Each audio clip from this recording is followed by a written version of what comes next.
आज के वीडियो में जानेंगे ग्लेशियर क्यों टूटते हैं, ग्लेशियर टूटने का पर्यावरण और हमारे जीवन पर क्या प्रभाव पड़ता है। समझेंगे आज की वीडियो में ग्लेशियर से संबंधित हर एक महत्वपूर्ण जानकारी।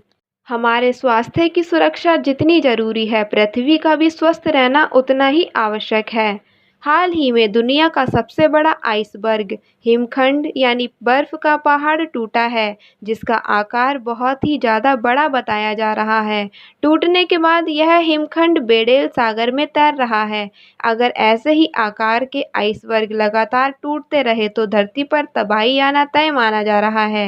पृथ्वी पर इस समय करीब 2 लाख ग्लेशियर हैं और ये सब ग्लेशियर पिघलते रहते हैं, और इनमें से कोई बर्फ का पहाड़ टूटकर अलग होता है तो उसे हिमखंड कहा जाता है। ये प्राचीन काल से ही पृथ्वी पर बर्फ का एक विशाल भंडार बने हुए हैं।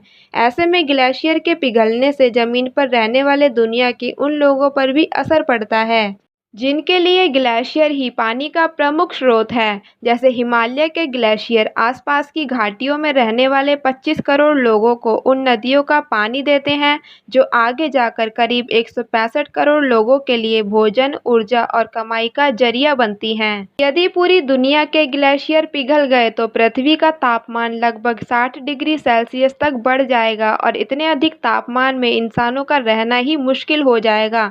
इसका दूसरा परिणाम यह होगा कि दुनिया में शुद्ध पीने का पानी का संकट उत्पन्न हो जाएगा। संयुक्त राष्ट्र की रिपोर्ट में एक रिसर्च के हवाले से चेतावनी दी गई है कि हालात ऐसे ही रहे तो आने वाले दिनों में एशिया के ऊंचे पर्वतों के ग्लेशियर अपनी 1/3 बर्फ खो देंगे। नेचर पत्रिका में प्रकाशित एक स्टडी के अनुसार वर्ष 1980 के बाद से समुद्र का जल स्तर औसतन 9 इंच तक बढ़ गया है। इस जल स्तर वृद्धि का लगभग 1/4 हिस्सा ग्रीनलैंड और अंटार्कटिका की बर्फ की चादरों और ग्लेशियरों के पिघलने के कारण हुआ है। एक शोध के अनुसार अंटार्कटिका में जितनी बर्फ मौजूद है, यदि वह सारी पिघल जाए तो समुद्र का जल स्तर 200 फुट तक बढ़ सकता है।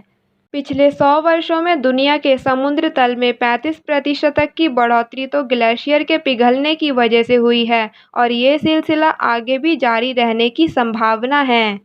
दूसरे शब्दों में कहें तो तेजी से पिघलते ग्लेशियर पृथ्वी के बिगड़ते स्वास्थ्य का एक बहुत बड़ा लक्षण और कारण है। इसे रोकने के लिए जरूरी है कि दुनिया इस विषय को सिर्फ सेमिनारों और गोष्ठियों तक ही सीमित ना रखे, बल्कि इसका विस्तार आम लोगों के बीच भी होना चाहिए।